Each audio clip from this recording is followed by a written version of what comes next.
Imagine a civilization so advanced it built the pyramids, mapped the stars, and perfected the art of mummification.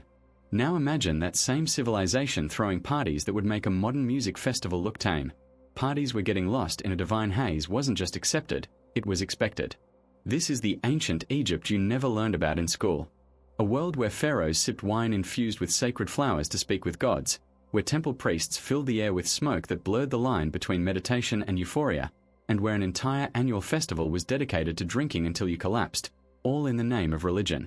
So tonight, we are diving into the surprisingly trippy side of history. A question: what did the ancient Egyptians know about altered states that we are only rediscovering now? And why did they believe that to be closer to the divine, you first had to be a little less yourself? Before we step into that incense-filled temple, take a moment to like this video and subscribe to Little Historical. You'll want to be here for the journey, trust me. We think we know the ancient Egyptians. We picture them as rigid, formal, eternally concerned with order, judgment, and the precise weight of a soul on a cosmic scale. But there is another current running beneath the gold leaf and the granite, a current that the tomb paintings only hint at if you know where to look. It begins with a flower, the blue lotus. You have seen it held to the nose of pharaohs, offered in banquets, woven into garlands. It looks like elegance, like ritual purity. But there is a reason they are inhaling so deeply. The blue lotus contains an alkaloid that, when steeped in wine for days, transforms a simple drink into something else entirely. Something that loosens the grip of the self.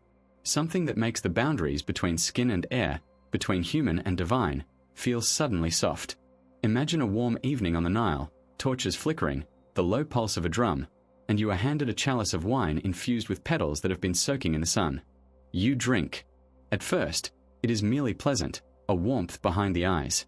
But then the music seems to slow, the faces around you glow, and the gods who live in the stories seem to step closer, their voices just at the edge of hearing. This was not intoxication for its own sake. It was an invitation. To the Egyptians, inhaling the lotus or drinking its essence was to open a door that was usually kept closed. It was a way to let the divine in, to let the self out. And what happened when that door opened? What did the priests whisper in the temple shadows? What did the dancers see when they swayed beneath the moon? The blue lotus was a secret they carried to the grave, literally. It was placed in tombs, tucked into the wrappings of mummies, a final gift for a journey where they believed the soul would need to remember how to feel weightless. But the lotus was just the beginning. Because once you have tasted that soft euphoria, you start to wonder what else might be hiding in the gardens, what other plants the priests kept for the nights when the veil between worlds felt thin enough to tear. And the Egyptians, it turns out, had a garden of such things. But the lotus, for all its delicate beauty, was only the gentlest key to the door the Egyptians so often left ajar. There were other ways to step through, other rituals that did not whisper so much as roar. And if there was one night on the Egyptian calendar when the roar became a flood, it was the Feast of Drunkenness. You have to understand, this was not a gathering of a few friends sharing a jar of wine by the river. This was the entire population of a city, then another city, then the whole Nile Valley, all of them bound by a single sacred command: drink until the world dissolves. The festival honored Hathor, the goddess of joy, of music, of the dangerous, intoxicating love that can destroy as easily as it creates. According to the old myth, Hathor once nearly ended humanity, drunk on blood, until the gods tricked her into drinking red beer, laced with mandrake and the juice of the poppy, until she fell into a deep, dreamless sleep. When she woke, she was no longer a destroyer. She had been soothed, sedated, transformed by the very thing that had fueled her rage. And so the Egyptians reenacted this salvation every year, drinking not for pleasure but for absolution. The sun would set, and the drums would begin, a rhythm that did not ask you to listen but to surrender. Priests moved through the crowds, pressing cups into hands, murmuring blessings that sounded more like permission. Drink. Drink until you feel her. Drink until you forget your name, your debts, your fear of the dark. And the people did. They danced until their feet bled. They sang until their voices cracked. They fell against each other, bodies pressed close, sweat and wine mingling, laughter turning to sobbing, to ecstasy, to something that looked like prayer. In the temples, the inner sanctums were open, the statues of the goddess veiled in incense smoke so thick it coated the throat. And there, in the sacred dark, some of them saw her. Hathor, not as a statue, but as a presence, a heat, a voice that spoke from inside their own chest. They did not know, in that moment, whether they had found the goddess or lost themselves. And it did not matter. The festival was not about reaching a destination.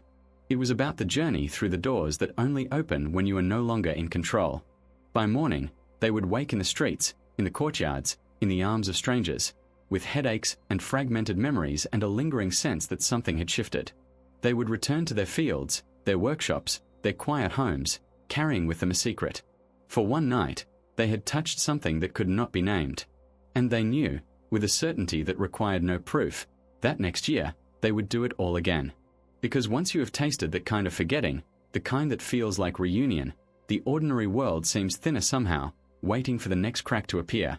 And the Egyptians, it seems, were always looking for the crack. They were always looking for the crack, for the place where the world grew thin and something else could slip through. And in the temples of Egypt, they found it not in wine or an ecstatic dance, but in smoke. Kyphi was its name, and it was more than incense. It was a recipe passed between priests like a whispered secret, a compound of myrrh and honey, of raisins soaked in wine, of cinnamon and juniper and resins that came from trees so distant they might as well have grown on the moon. The ingredients were ground together, left to ferment in clay jars for weeks, sometimes months, until they became something that was no longer earthbound. And then, in the inner sanctums, where no one but the highest priests could enter, they burned it. Picture the chamber. No windows, no torches, only a single oil lamp casting shadows that seem to breathe. The air is still, thick with the heat of bodies that have been chanting for hours. A priest kneels before a brazier, his movements slow, deliberate, as he places a pellet of kyphi onto the coals. For a moment, nothing. Then a thread of smoke rises, curling like a living thing, and the scent that fills the space is not like anything you have known. It is sweet and bitter, earthy and ethereal, and it does not simply enter your nose. It enters your skin, your lungs, the spaces behind your eyes. The chanting continues, but the syllables begin to blur, to repeat in ways that seem to come from inside your own chest. The smoke thickens, and the lamp flame wavers, and the walls of the temple seem to recede, to fall away, until you are no longer sure if you are sitting in a room or floating in a darkness that has no edges. The priests who designed these rituals understood something that modern science is only beginning to confirm, that certain blends, burned in enclosed spaces, can shift the chemistry of the brain, can quiet the parts that insist on separateness, on self, on the sharp lines between one thing and another. They called it purification, and in a way, it was. Purification of the senses, of the will, of the very idea of being a single person standing alone in a world of other separate persons. In that smoke, you became something else. Something permeable. Something that could be entered. And when the gods came, as the priests promised they would, you could not say whether they had descended from above or risen from somewhere deep within you. The smoke was the door, and you had breathed it in. But the smoke was never meant to stand alone. In the hands of the priests, it was always part of a larger alchemy, a formula that began with the flower and ended with something you could hold in a cup, something that promised to take you even further. Because once you had breathed the divine, there was always the question of what it might taste like. Once you had breathed the divine, there was always the question of what it might taste like. And the Egyptians, it seemed, were determined to find out.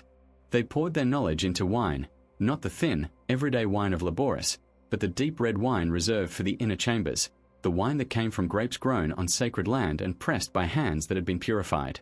This wine was never meant to be drunk alone. It was a carrier, a vessel, as much as the clay jars that held it. Into this wine, the priests would add what the garden had given them.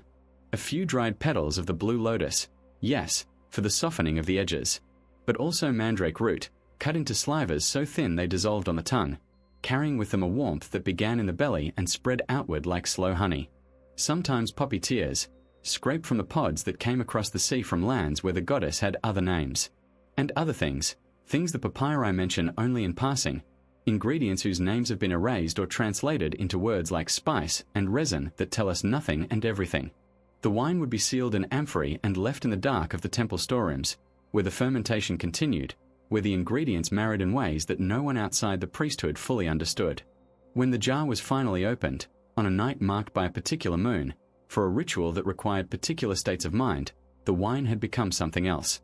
It was thick, almost syrupy, and when you raised the cup to your lips, the scent that rose was not of grapes but of flowers and earth and something almost animal, something that made the back of the throat tighten in anticipation.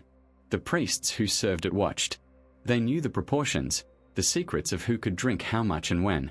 A single cup, offered to the initiate who knelt before the statue of the god, was enough to shift the axis of the world. The room breathed. The incense smoke coiled in patterns that seemed to spell out messages. The god, carved in stone, appeared to soften, to lean forward, to gaze directly into the eyes of the one who had drunk from the cup. And in that gaze, there was no judgment, no demand, only recognition, as if the divine had been waiting all along for this moment of meeting. But the wine was not for everyone. The storerooms were locked, the recipes guarded, and only those who had been initiated into the deeper mysteries were permitted to taste what the priests had brewed. For the rest, there was the lotus, the festival beer, the smoke that filled the temples on holy days. Enough to touch the veil, but not to pass through. Because the Egyptians understood something that civilizations before and since have learned the hard way, that some doors, once opened, are difficult to close. And what lay beyond them was not for the unprepared.